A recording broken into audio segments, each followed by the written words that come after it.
And we're live. Hello everyone and welcome to the Captain Future Show. I'm your host, Michael Cillian, and today I have with me Dave Snowden. So we're going to do a live conversation here on Facebook and YouTube, and it will be up to an hour, depending how much we have to talk on. Probably more, but we will see. Hello Dave and welcome. Yeah, pleasure to be here. Yeah. How are you doing? Oh, settled in. Yeah, routines going. I've never been at home for this long before, but Zoom calls are occupying most of my time. Yeah.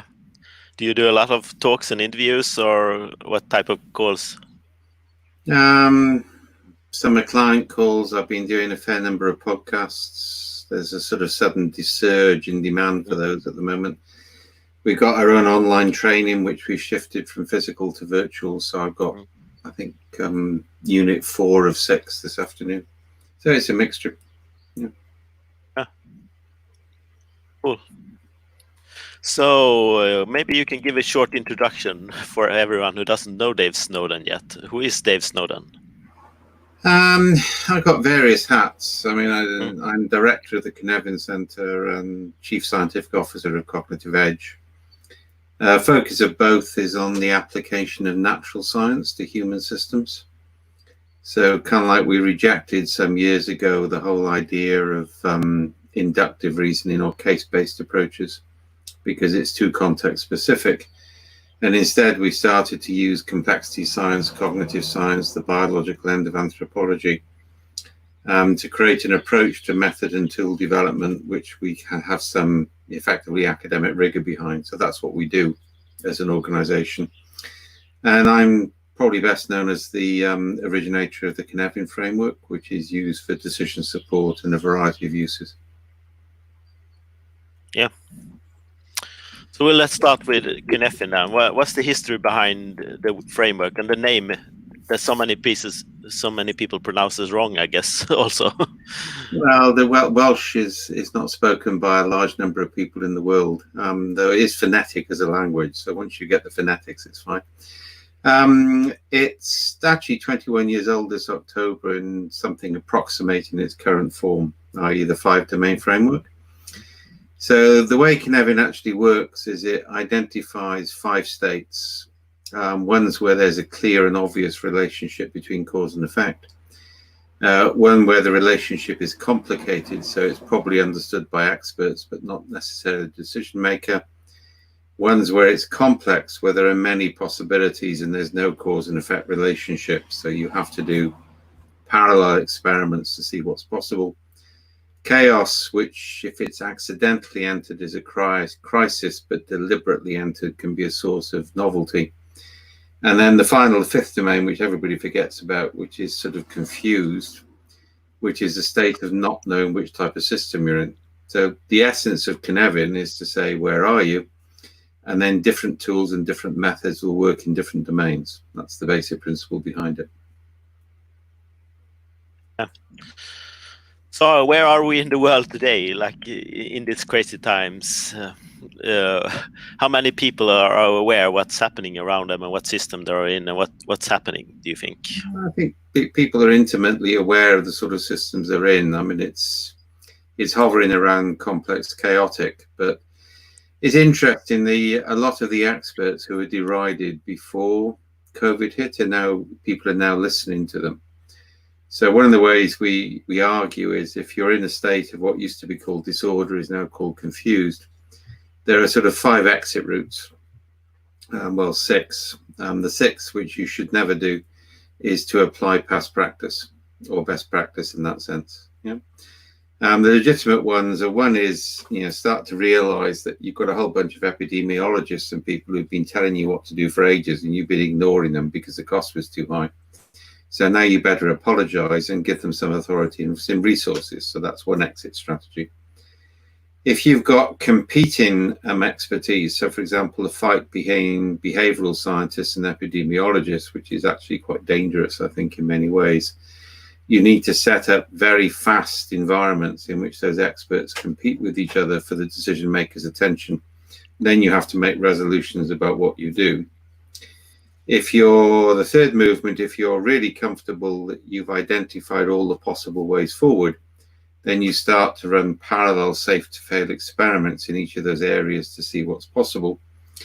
But if you're not confident you've identified all hypotheses, that's where you do what we call mass sense, which is to basically present situational analysis to literally human sensor networks of thousands or hundreds of thousands of people and get them to map their opinion and future scenarios. And from that, you can identify outlier groups or people who are thinking differently about the problem from convention, which is kind of like key.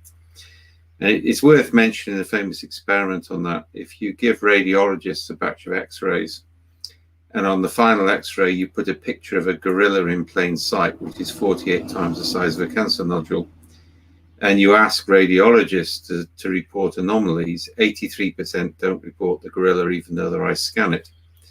And the 17% who do come to believe they were wrong when they talk with the 83%. It's called inattentional blindness. We do not see what we do not expect to see. So in a crisis of the order of magnitude we're in now, which is, it's probably the biggest one which has been faced by humanity within memory, really, since the medieval plagues, probably, and has similar possible consequences. It's key to find the people who are thinking differently before they get normed. And that's what you do. That would be generally what you'd actually do in these circumstances. And that's where we support and build tools for people to do that sort of thing. Yeah, very, very interesting. So this group of outliers, how do we handle that then?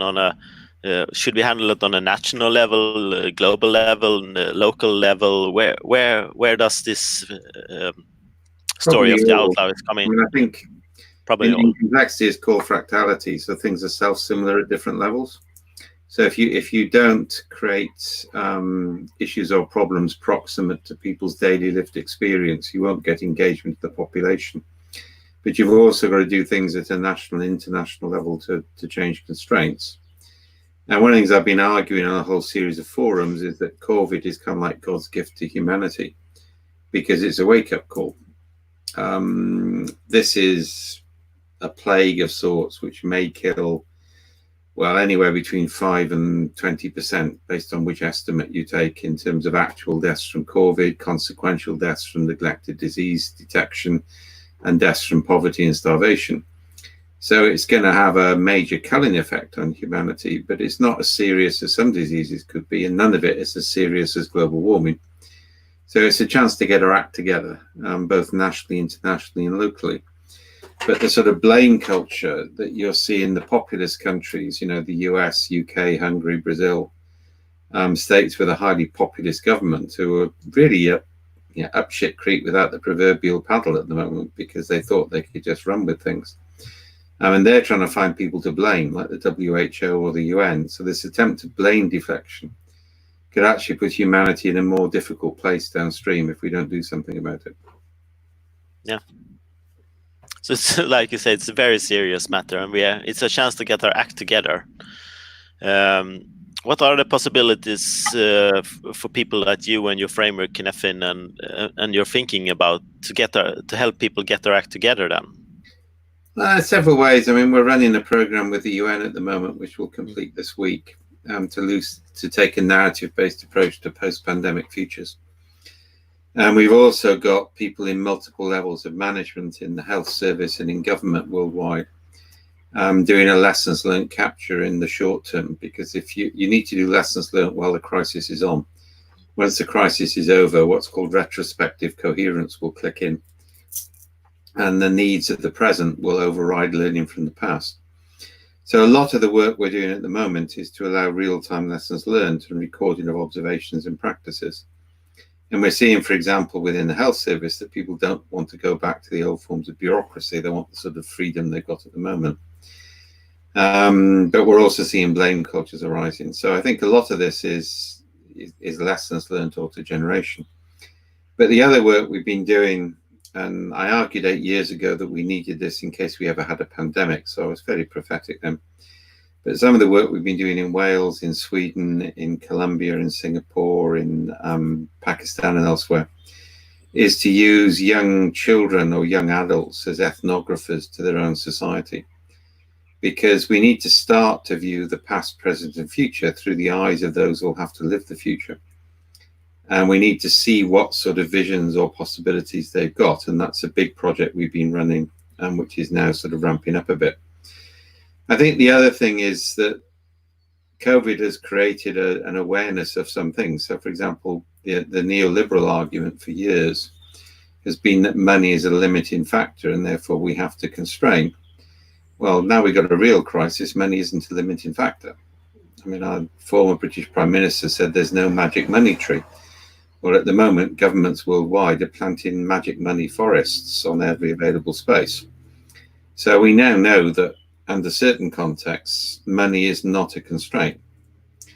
So one of the things I'm interested in, for example, is some of the stuff I studied back in the 70s in indigenous groups, which is the way that gifting works to create mutual obligation, but it's not a mechanism for exchange.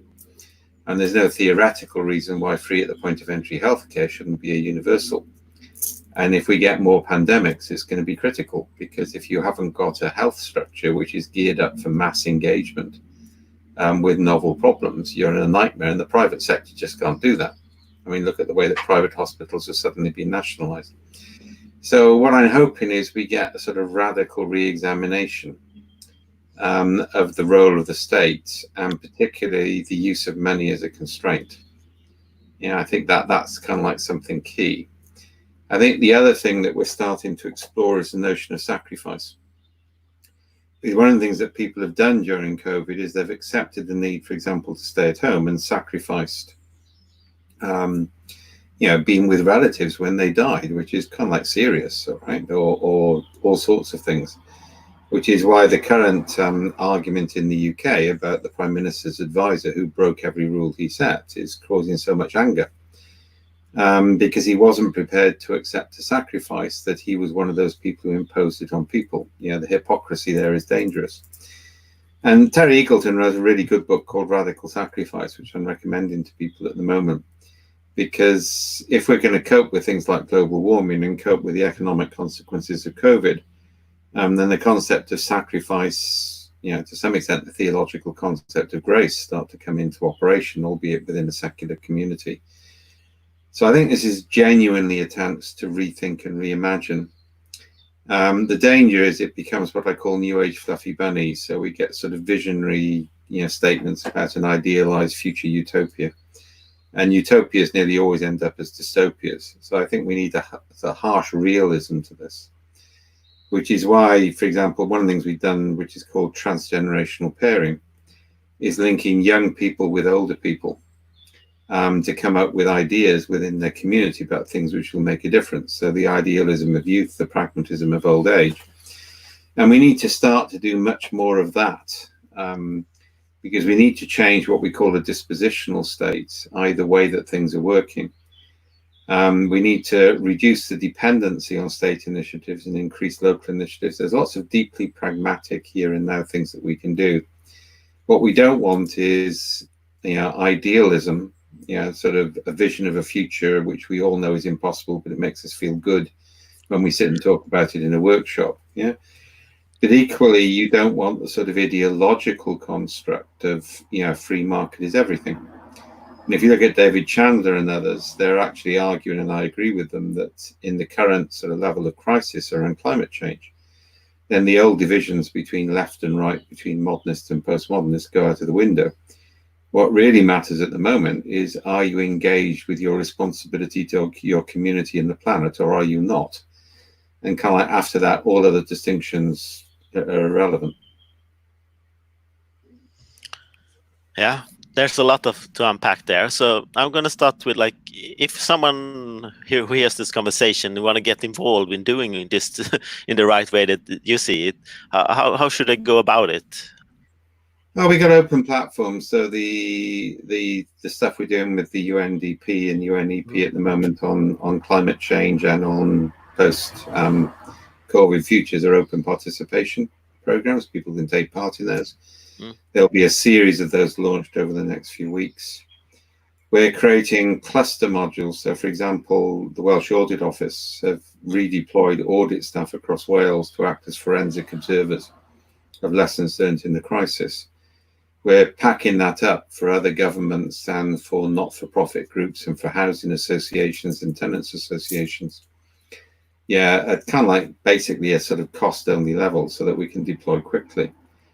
And I think it's this sort of mass engagement in understanding reality which we're focused on, not a sort of definition of futures. So there are many opportunities on the website for people to take part in that. And we welcome everybody who's interested. Yeah. Cool. So I'll find the links to everything that people want to have after this show, so we can get them engaged. So you also mentioned I listened to some of your previous talks here, and you mentioned something called what you call the black elephant instead of the yeah. It's not my original phrase. I don't know if it originally, but yeah. So, yeah, it's partly a reference to a black swan, which is the Taleb construct, which a lot of us always find amusing, because black swan was first used by Popper to illustrate why you shouldn't categorize swans as being white, because nobody would be surprised if they saw a black swan. But never mind that, right? But Taleb's concept of a black swan is something completely unexpected, and then that combines with the elephant in the room. So the point about COVID is that we knew perfectly well this could happen. The US and the UK were held by the WHO to be the best prepared countries in the world for it, but then they got populist governments and abandoned their preparation. And ironically, it's smaller countries like Senegal and South Korea which have actually come through on this, because they couldn't afford a cure-based approach to COVID, so they've had to be more innovative on contact tracing and things like that. Yeah. So I think you're seeing those sort of differences emerging. Yeah. Yeah. So in that, like, the black elephant is a story, a metaphor, what you can call it, like that. And what's your take on about? More coming. I mean, the black elephant of global warming. I mean, we know perfectly well that know the oceans reach a certain level of acidity. There aren't a carbon sink. At that point, you're going to have to be in lockdown just to breathe. Yeah. Right. And we know that's coming. So that's another black elephant. It's people are not planning for these things. Yeah. Even though we know we're happening. So that's the black elephant concept. So how do we get people to take this seriously enough to actually make something apart from the populist movement? No, we're about to start some programs which will attempt to link COVID with global warming. So to see the degree to which people are creating an association between the two. I was interested. I was out walking at the weekend because in England now you're allowed to drive to a beauty spot and walk, provided you remember you staying physically separated. I mean, Wales is not allowed. So I walked up to the Welsh border and looked at the promised land and then walked back down into England again. Yeah. Well, it's kind of like the way it works, right? But I think one of the things that you notice is a plane went over and it was, oh my God, that's a plane. I haven't seen one of those in ages. There's about 3 transatlantic flights and there's no haze. So it's early summer. The temperature is 25, 26. Normally there'd be a haze, but there isn't. We've got absolutely clear views because there's no diesel and petrol fumes because people aren't driving. Yeah. And I think there is hope in this because I think people are noticing that cleanliness. We're getting less asthma deaths. Wildlife is coming back. Okay, the containment is high, but we're also getting different social practices. So this thing in the UK by which you're meant to go out every Thursday night at 8 o'clock and clap to celebrate health service workers, which they're all getting pretty fed up with because they prefer proper resourcing. But it's actually in our village, it's become a bonding thing because the village everybody stands outside their house. They can talk with each other.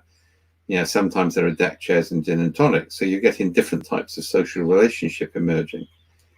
The whole, the vulnerability of the supply chain, because it was a just-in-time supply chain. So you're entirely dependent on overseas shipment. People are now seeing something the ecology movement has argued for ages, which is local food supply, i.e. buy locally. Because then you've got a more resilient supply chain. So I think some of those are sort of entering the popular imagination and the popular way of thinking. And the issue is, can we get governments to support a continuation of that? Yeah, in the way we work. And you see some positive things. So, for example, the French tell Air France that they'll only keep Air France going if Air France agree not to compete with railways on 2-hour, anything less than 2.5 hours by rail. Britain isn't doing the same thing, which is crazy, right? There's an opportunity to make a change. London is pedestrianising lots of its streets, which will reduce traffic, right? So there's a real opportunity to make significant change to the environment at the moment. And we need the imagination of countries to do it. But part of the problem we got is the US has given up on its traditional role of leadership. I mean, the danger, I meant to be going to the US in November, but I've got to think about it because I may be put under 2 weeks quarantine when I come back. My wife is on the list of people who are vulnerable, so I would have to go into some form of quarantine. And it's almost like the US and possibly the UK are hauling up the yellow flag that ships used to haul up. When they came into a harbour, which says we got plague aboard, don't come near us while most of us die. So the travel bubble thing is significant, right? It's likely Singapore, South Korea, Australia, New Zealand.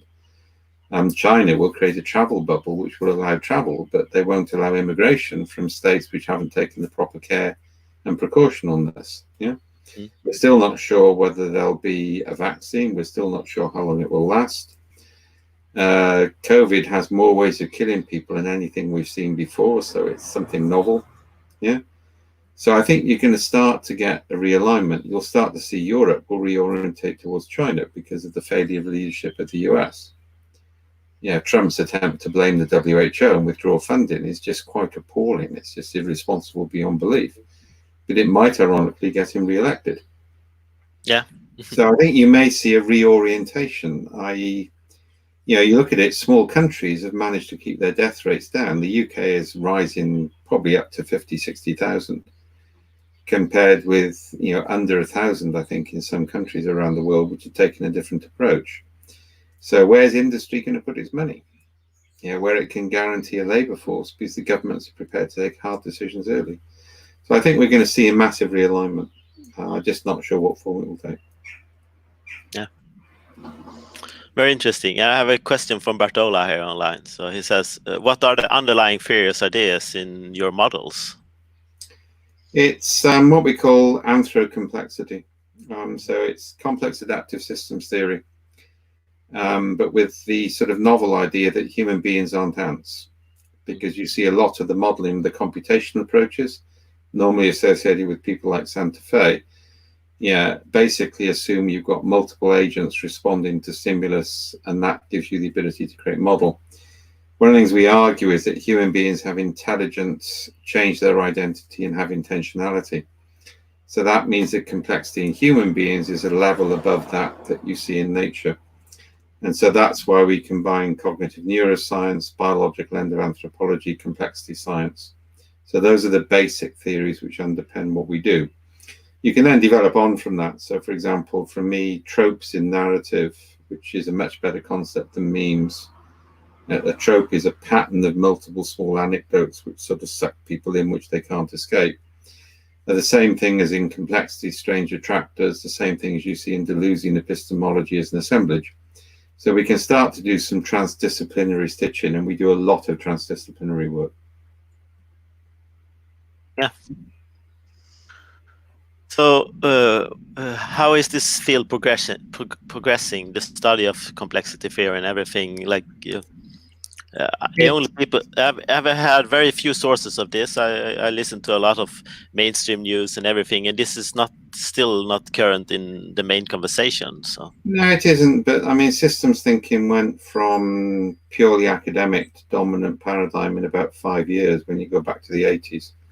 So we're seeing sort of similar patterns now. I mean, the systems thinking, and this is in its popular form, and I would distinguish that from complexity. The popular forms of it basically assumed an engineering metaphor of society. And people like Peter Senge come from that tradition as well. It's not just engineers, it's this concept you deal with uncertainty by defining a future state, then you engineer the system to achieve that, which is basis of learning organization, as well as business process re-engineering and everything else. So I think we're starting to see people are realizing those things don't work. I mean, I'm writing a handbook with the EU at the moment on how to manage in a crisis. That would have been inconceivable 5 years ago. Yeah, we're now doing projects in the NHS which were inconceivable before COVID. So a crisis exposes the failure of old models and frameworks. So I think, as Einstein famously said, we're moving into an age of complexity, which means we're moving into an age where there is no linear relationship between cause and effect, and you have to adjust to the present rather than defining future states, and that's the big switch. So we're starting to see things take off. Complexity divides into several groups. You've got the computational guys who think that human beings are like termites.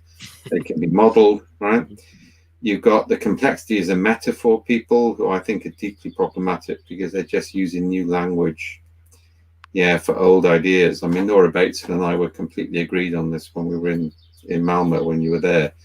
Yeah, people like Meg Weekly and the like are using new language. It's basically they're putting new wine into old wineskins to reference the Bible, and that's actually quite dangerous. And then you've got the sort of postmodernists, which are kind of like a variation of a metaphor, and then you've got those of us in Anthro Complexity who are taking a transdisciplinary approach. So the emergence of different schools of thought is also significant because that means the thing is maturing and people are seeing differences. Yeah. So in this, what are like the next step to move this even further? You said you're working with the UN and you're writing your handbook. Is this like all we can do, or what can I do and other people listening here? I want to call people into action because I really believe this is the way forward. So I think the fundamental difference between complexity thinking and systems dynamics, popular forms of systems thinking, is the difference between managing the present and trying to handle an ambiguous future. And the problem is if you define where you want to be, which happens with, say, outcome-based targets, the classic consultancy, the 5-year plan, the 3-year plan, people, these sort of idealistic definitions, is it means people focus on goal achievement, and that may be the wrong approach. So we can see quite perverse results from over-measurement in health and social services, for example. And we can see managers in companies who couldn't care less about the long term, but are just looking at 1 year or 3-month targets. Politicians have a 2-year horizon. What complexity argues is that you need to map the present. You don't just ignore the present and say, this is where we want to be. You start off by mapping the present. You identify in the present what you can change and what's the stepping stone which goes in the right direction that you can move to next. So that's called an adjacent possible in complexity, which is a good name for it. So in complexity, you start journeys with a sense of direction, but you don't have specific goals, because then you can spot novelty on the journey and you can adjust accordingly. If you have too many goals, you miss out on opportunities. That's a big difference. I like that, spot novelty in the journey. But we still live in a world like obsessed with budgets and KPI, and if you have a goal for a budget, you can't spend it otherwise. Do you think no. I mean, there's ways around that. I mean, it would be hypocritical for me to say you need to cope with the present and then actually say the present is wrong. So the present is people want KPIs. Okay, so stop fighting that. But you give them different KPIs. So, for example, we've developed a concept called vector measures. A vector measures direction and speed of travel for intensity of effort. So that's a KPI. It's just a KPI which is appropriate for complexity, whereas an outcome-based target isn't. So it's not, and when we do safe to fail experiments, we have quite sophisticated forms that people fill out so they can be monitored by senior executives. So you can do an awful lot just by creating, this is what Canarian does. If it's complicated, you do this. If it's complex, you do that. That makes life easy. But you have structure and process for both. You don't abandon those. It's why I don't like a lot of people who jump into complexity and think it's an excuse to just allow people to do whatever they want. It isn't. You require more discipline to manage complexity than you do something which is complicated. So even more discipline on the present. More awareness, more engagement. I mean, there are 3 kind of like basic principles. One is You need to generally reduce the granularity of what you're dealing with, whether it's organizational units or information units. You need smaller things which can combine and recombine in novel ways. So one of the first things you do if you're doing a complex intervention is to break things into smaller units. You then need to distribute the cognition because you need to find the 17%. So you need multiple perspectives on the problem. And then you need to disintermediate the decision maker, which means you need to remove any interpretive layers between the decision maker and raw data. So this is also a complexity idea called entanglement. So one of the things we can do is we can entangle a politician's timeline with that of the people they serve. So they can actually see how their stories relate to those people without it being interpreted by 5 layers of government officials. Yeah.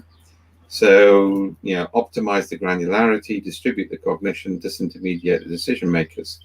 Do those 3 things, you can't go far wrong. Going far wrong. So this will be in the handbook, or if you want to know more about this It's in process? the handbook. It's in multiple podcasts. I Yeah. created that years ago, and it stood the test of time. Yeah. So we'll find this. Yeah. Like Bartola has asked, what do you map specifically in the present? Some ideas. It's like the things you talk about right now, right? We map things like attitudes. Yeah, attitudes are lead indicators. Compliance is a lag indicator. So things like culture, attitudes, beliefs are key. Yeah, I mean this also links in with the non-prescriptive approach to behavioral science, and I don't like the nudge people. They're highly paternalistic. In fact, they're quite proud of being paternalistic. It's on page 6 of the original Father book. Yeah, and I actually have always said they don't nudge, they yank. Yeah, so they don't judge. They don't nudge, they yank. So they tug people towards something. Yeah. So some of our work, for example, is to map the day-to-day issues and problems of people. So we use children as ethnographers to gather stories from communities. We can then identify a narrative map, an attitudinal map from that, and we can see when the community is ready to change. And then we can use things like the transgenerational pairs, the young and the old, to self-nudge when the system is ready to change. So that would be an example. Yeah, attitudes, beliefs, cultures, issues, problems. But you've got to distribute the ethnography. It can't be done by questionnaires or experts. This is also, by the way, in feminism, a concept called epistemic justice, which is you need to give people the ability to interpret their own experience rather than have it interpreted by algorithms or experts. And that's another thing we actually focus on. Yeah.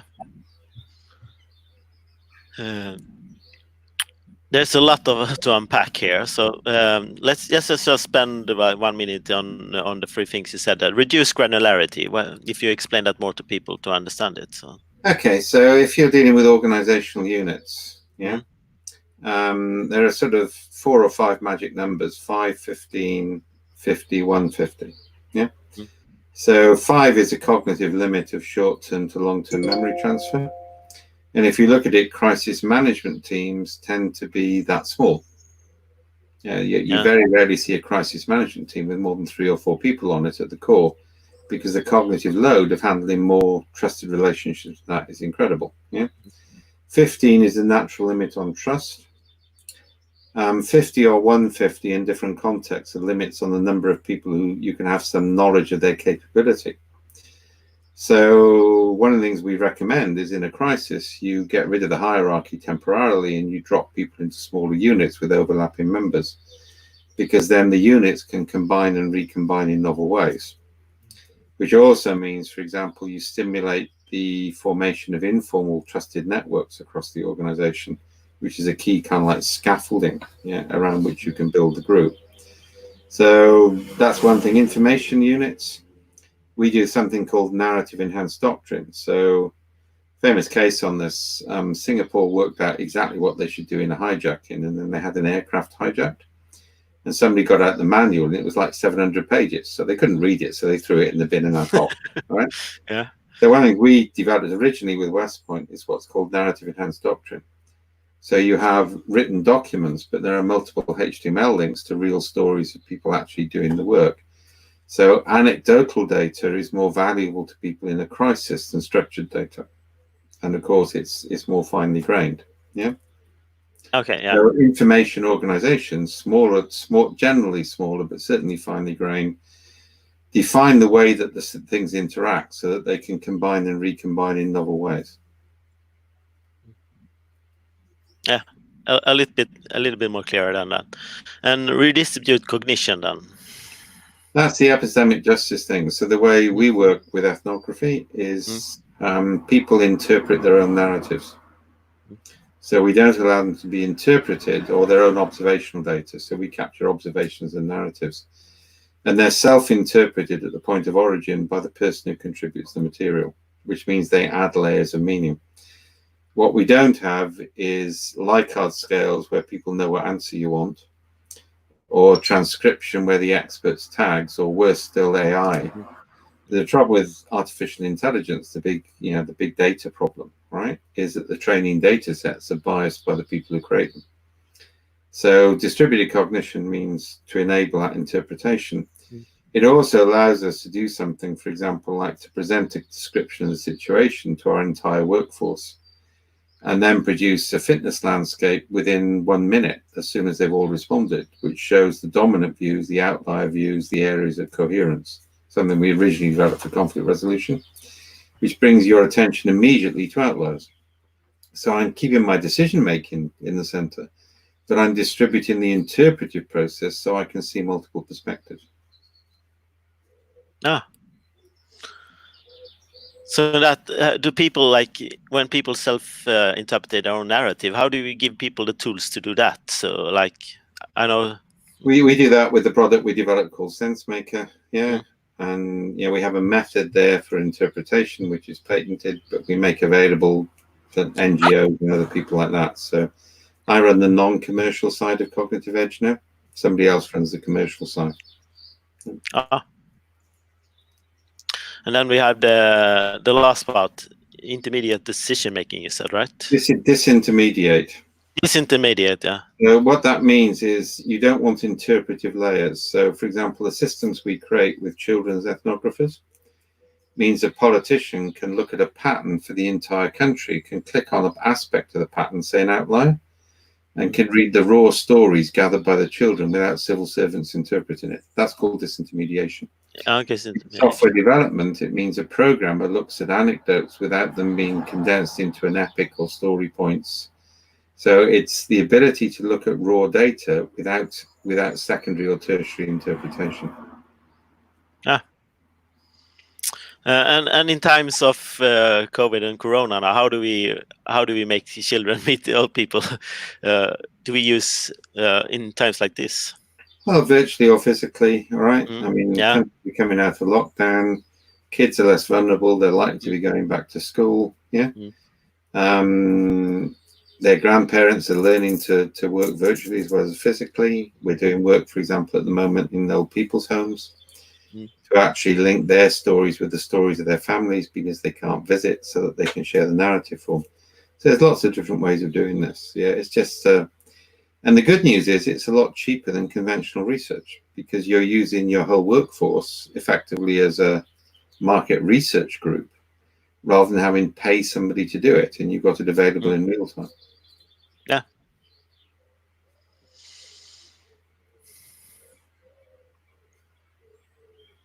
So what more on, like, do we want to tell people about Cynefin in general? Like, so there's some pretty deep stuff here, and I don't know, some people I can see from the comments, there are lots of comments here, they really get into this, but how do we spread the wider knowledge of the Cynefin framework right now? It's fairly wide. I mean, it's probably the dominant brand now in complexity in terms of citations. I think Cynefin follows what I've always had as a rule for anything I've developed over the years, which is the back of it. It's called the table napkin test. If you can't draw something on the back of the table napkin from memory, it has no utility because it won't be used for active sense making. Yeah. So Cynefin in its simple form, and there are kind of like 4 levels on Cynefin. So you can basically draw it as order, complex, chaotic, phase shift changes, and just talk about that. So that's really simple. Or you can draw it as clear, complicated, complex, chaotic, confused. That's 5 domains. That's the normal form. and talk about different things in that. Lots of people do that one. Yeah. Then at the third level, you add in liminality, which came into Canarian 2 years ago, which is transitionary states. Yeah. And then at that point, you're talking about 5 liminal states as well as the 5 main domains. And at that point, confused becomes aware or confused. So I'm kind of like aware, I don't know which system I'm in, which means I can do something about it consciously, or I'm confused and all over the place. Or at the fourth level, that becomes apparatic confused, but that's deeper. And the essence of sense making is at one level, they have to be really simple, intuitive. You can get them instantly. If somebody draws it on the back of a table napkin, you get it. And I still remember the first time I drew it for a former national security advisor in the States. So this is a very senior official. And he looked at it and he said, that explains 50 years of failure in American foreign policy. We treated complex as if it was complicated. So that's a very fast, intuitive pickup. Yeah. But then the whole point about these is you learn more, you can go deeper. Yeah. And that's how frameworks need to be. The trouble with the big consultancy frameworks and things like, if anybody in Agile, the complete nonsense of things like SAFe, is that they're hugely complicated structures which are designed not for sense making, but to create a dependency on the people who created the models, because they're too complicated to remember. So we sometimes say that complexity in Canarian in particular is the new simplicity. It really is very simple. But look at optimize the granularity, distribute cognition, disintermediate decision makers. Yeah. Another one, ask 3 questions. What can I change? Out of the things that I can change, where can I monitor the impact of change? Because it would be stupid to change unless I can see what happens. And where I can monitor the impact, where could I rapidly amplify success or dampen failure? Now, that's actually really simple. There's only a certain number of things you can manage in a complex environment. You can manage rituals, you can manage boundary conditions, you can manage catalysts, you can manage resource allocation. Everything else is a waste of time. So complexity becomes a lot simpler than current management, which is hugely overcomplicated. Yeah, like you said, large consultative firms like keep reinforcing that. You need to remember that they're a recent phenomenon. What actually happened back I did a lot of leadership training with Peter Drucker, which was a huge privilege. And one of the conclusions we came to is that scientific management and complexity thinking have a lot in common. And they both disagree with popular forms of systems thinking. Because scientific management basically removed physical labor through automation, but it had lifetime employment, silo-based management, a considerable amount of autonomy for decision makers. And it didn't have 3-year plans, 5-year plans. HR was generally an ex-military officer with a couple of secretaries rather than a huge group of people. What happened with the engineering metaphor when that came in the 80s is people tried to remove human judgment through process. You see it with business process re-engineering, Six Sigma, the growth of spreadsheets and standard profiles in HR. I've often said HR and OD departments have got, their chief executive office in a Stockholm syndrome relationship. The guy doesn't realize he's been terrorized. So now you've got these, and I remember when I was a general manager, my authority went down with systems thinking, not up, because everything was meant to be transparent, right? So complexity reintroduces human judgment. And it basically says we're managing an ecosystem. So I was on a call this morning, we got 3 set up this week, working through things like affordance theory, fitness landscapes, agency, identity. And the whole basis of that work is to shift to an ecological metaphor from an engineering metaphor. Now, the big consultancies rose on the back of BPR, so business process re-engineering, coincided with scalable computing, coincided with the release of ERP systems like SAP, and that created a market for large teams of analytically trained consultants, and that's how the big 5 grew. Before that, they were much smaller. And then the business schools grew to actually match the demand for analytic trained consultants. Now, as that demand goes, those things suffer shock. And actually, the university sector is suffering bigger shock than people realize. So I think that's another reason you get change. What happens with a catastrophic event, and we're in one, is that what comes out of the other side is not the previous dominant predator, it's something completely novel. So when the meteor wipes out the dinosaurs, it's not the crocodile or the shark who become the next apex predator, it's the first mammal, which was small, energy efficient and adaptable, and that wasn't predictable. So we don't know what will come out of this, but it won't be something anybody's predicting. It won't be the crocodiles. Yeah, and the crocodile tears is appropriate metaphor for most of the big consultancies. Yeah.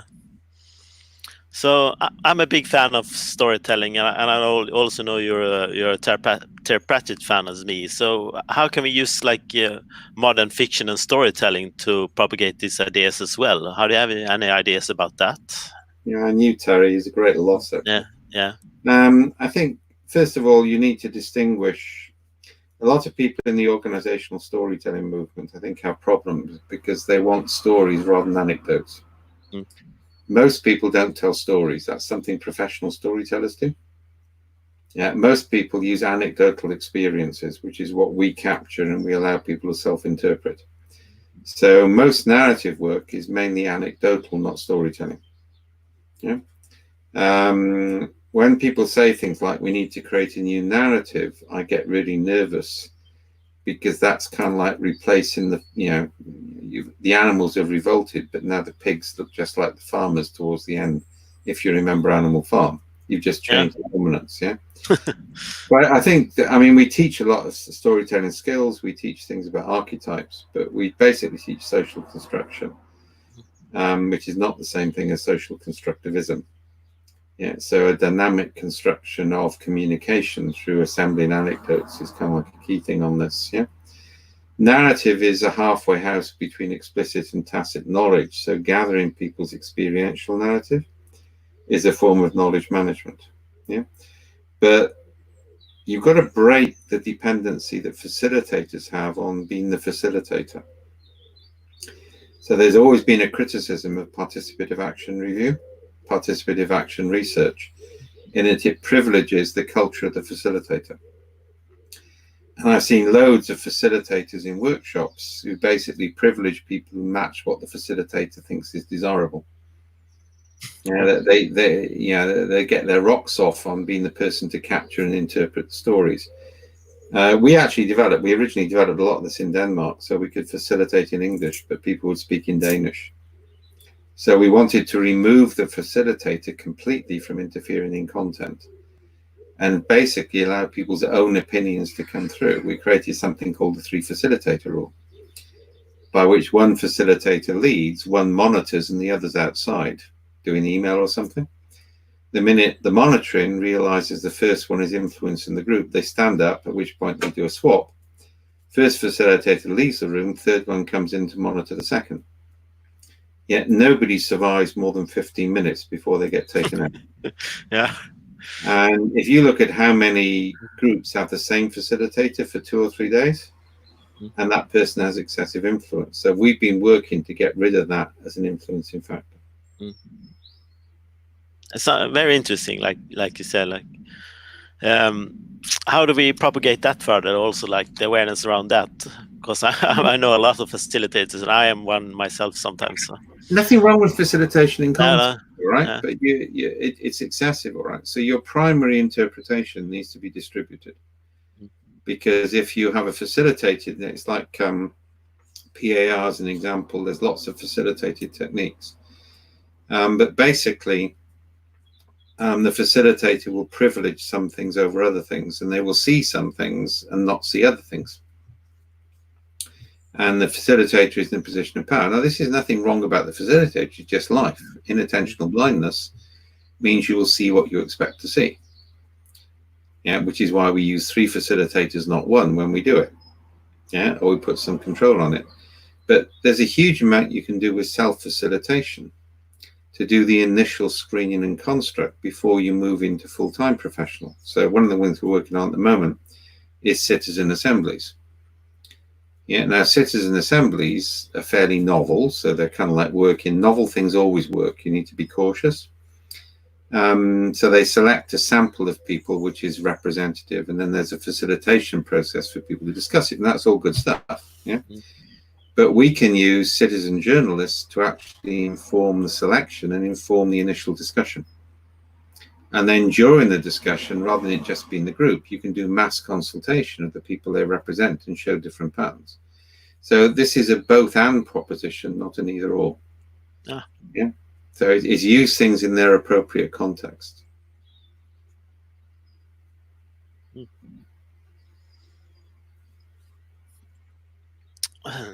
So if we're gonna conclude this, let's say the main parts now moving forward. If we're gonna sum it up for some people here listening, you're writing your handbook. You're working with UN. What other projects are aware of that you're not working on that we can connect with this? Is there something we can do for you in this? We're starting to pull people together. So there's open webinars. We're just about to do one on cognitive sciences, which has just been advertised. Yeah. So we're trying to create a community of practice, me pulling in anybody who wanted to volunteer on the whole affordance investigation. So we're trying to create a community here. I think that key thing is we've got to break the instrumentalism or so-called empiricism of most consultants. Like, it worked for me last time, I'm going to do it again. Our work is on, if you don't understand the theory, you shouldn't attempt the practice. Right? So and that's called praxis. It's theory-informed practice. We need a new generation of consultants who can apply rigorous theory, which you only get from the natural sciences, to social systems, and therefore can be adaptive in the process and work with people. And I think that's the next generation, and that's quite exciting. So we're about to enter an age where we need generalists to coordinate the specialists. Yeah, exactly. Yeah. People who talk about T-shaped skills haven't got it, because if you're a deep specialist with knowledge of some areas, you privilege the specialism. True generalists know a little bit about lots. Yeah, and we got very few of those left because the educational system stopped training them out about 30 or 40 years ago. Yeah. I had a very interesting conversation with Angela, who did a doctoral study on polymaths about this as well. So that's a previous episode, if anyone is interested. So, and we also talked about this, the need for the true generalist, and not, like you said, you call it the T generalist that is specialized in some subjects, but you see very few generalists under the age of 55, 60 in the UK and US at the moment, because the educational system went modular. It went specialist. Yeah. And so, I mean, I did a joint honours in physics and philosophy. That's rare to mix humanities and sciences. But we need more people doing that. Yeah. But I say, we need an educational system which throws 5% of its population out as true generalists. And the promotion system in companies and government has got to reward generalists as well as specialists. At the moment, it rewards specialists. Yeah, they don't even hire generalists. Level, they're not seeing the bigger picture. Yeah. So this is a story I want to propagate and work on further as well. So any suggestions for me that can help me, or what can I do for you? Gladly. I mean, I mean, one of the things about COVID is you get into an obsessive tidy mood. So the first time in my entire life, or at least since I was 19, all my books are now sorted by order in appropriate areas on the shelf and are visible and not piled on the floor. Yeah. And I'm looking around it and realizing that, there's stuff there which is cognitive neuroscience, there's stuff there which is narrative theory, there's knowledge management, there's a whole body of stuff in politics. The library hasn't got a single theme, it's got multiple themes. So read widely and read well, and avoid the management textbooks. So any textbook which says, I have studied X number of companies and come up with these conclusions, is to be considered with extreme suspicion. Particularly if they create prescriptive recipes. And I've just condemned about 95% of management books. Yeah. And happy to do it. Yeah. Yeah, no problem whatsoever. Yeah. So what terms and names do we use for the generalists? I heard so many. How do we talk about the need for a generalist, do you think, in common conversations? Generalist, I think polymath is a bit too elitist a word. Yeah. I think you need to talk about people who are capable of synthesis. There's a key biological process called exaptation. in which traits which evolve for one function under conditions of stress exap, they don't add that for something completely different. So dinosaurs' feathers, for example, evolve for sexual display. But then a few very feathery dinosaurs fall off cliffs and they glide, and that's how we get flight. Now, in 1945, a Raytheon engineer noticed that a chocolate bar melted in his pocket when he was maintaining the magnet of a radar machine. He wasn't the first, lots of people had noticed it. But he realized the significance. We got microwave ovens. So that ability to make novel connections is a key skill. We can augment it with software, but it's still something you need to develop in individuals. And that's what generalists are really good at. They make novel, unexpected connections. Yeah. So, is there, let's say, a connection between being a generalist and being an outlier as well? Do you say anything about this? Yeah, sometimes it's in both, all right? I mean, you play both roles. I mean, I've been a general manager and had awards for most profitable business unit 5 years running, right? And now I'm a researcher. People can move, they can change. Different contexts require different skills. And good leaders should be able to manage in different circumstances, not just one. Yeah, it's why I don't like models like, for example, servant leadership. It's not that servant leadership is wrong, but it's not a universal. And this desire for universal approaches is quite scary. Yeah, and the one thing I would have branded on people's foreheads is context. Always work out what the context is before you decide what to do. And the trouble is, nearly every method which is taught in business schools and adopted by government is a single context method, which people attempt to apply universally. Yeah. One way to treat people everywhere in your nation or city. Yeah. Well, you see, and it gets a fad cycle. So we have business process re-engineering, Six Sigma, Blue Ocean strategy, balanced scorecard. I could go through all of these. All of them had some utility in some context. None of them were universal. Yeah, Agile's the same. Yeah, and you get nonsense out of that because there's nothing wrong with waterfall development, and Agile isn't agile enough under extreme uncertainty. So we need this sort of concept of understanding the boundaries of applicability. We call it bounded applicability of different methods and tools. And again, that's where you need to have the theoretical understanding of systems to understand what will work in different places. Yeah. I also heard a lot of people talking about the VUCA mindset lately, like volatile, uncertain, complex, and ambiguity. What do you think about that? Is that something we should use? It's a good description. I don't think it's... I don't actually think it's particularly helpful, but I don't object to it. It's kind of like, well, yeah, okay, so it is. So now what do you do? And there's nothing in it about what you do. No, it's just a description. And it's a problem. It's been a problem with management consultancy for years. It's very good at describing the past and crap at managing the future. Because everybody uses retrospective coherence. I've studied these companies. I've seen these things. I think they're causal. Therefore, go do them. Yeah. The example I always give is that if a country wants to increase the number of Nobel Prizes, all it has to do is increase dark chocolate consumption. Because dark chocolate consumption per head of population directly correlates with Nobel Prizes per head of population for the last 4 or 5 decades. And that's actually a better data set than nearly every management textbook has before it forms conclusions. Yeah, so the confusion of correlation with causation is a mega problem, for method development. Yeah. Yeah, we have a lot of people, a lot of interesting questions. But there's it's worth repeating. Very interesting. William Brown says, "My question is, how can we reclaim the power of the generalist in society of specialists?" You tried to answer it before, but I think it's worth highlighting because I think this is a path and way forward. So one of the things we're looking at in terms of new organizational forms, which actually I'm teaching in one of our master classes next week. Yeah. Is the use of crews, where you have where people occupy a role. They're not in a team as an individual, they're in the team as a role.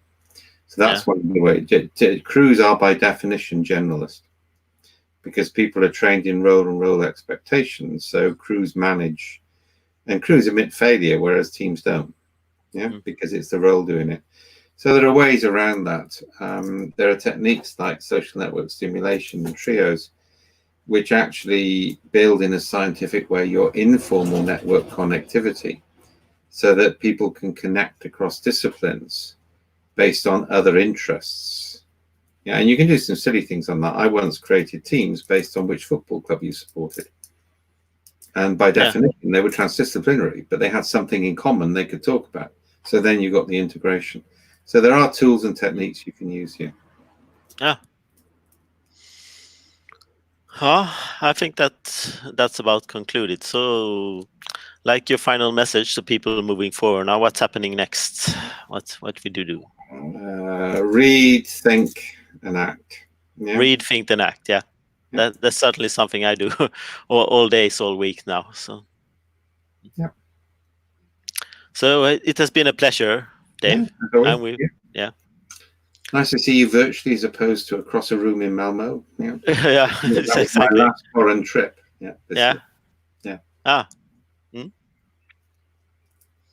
So, bye everyone. Thanks for staying with us. And this is, of course, recorded. It will be on my Facebook and on my YouTube for you to rewatch and share with everyone. So there's a lot of here to unpack. And there's some, if you search for Dave, you can probably find a lot of other conversations with Dave in different contexts. And I love you for sharing this, Dave. So yeah, it's a real pleasure. Yeah. Okay. Yeah. Bye everyone. Bye.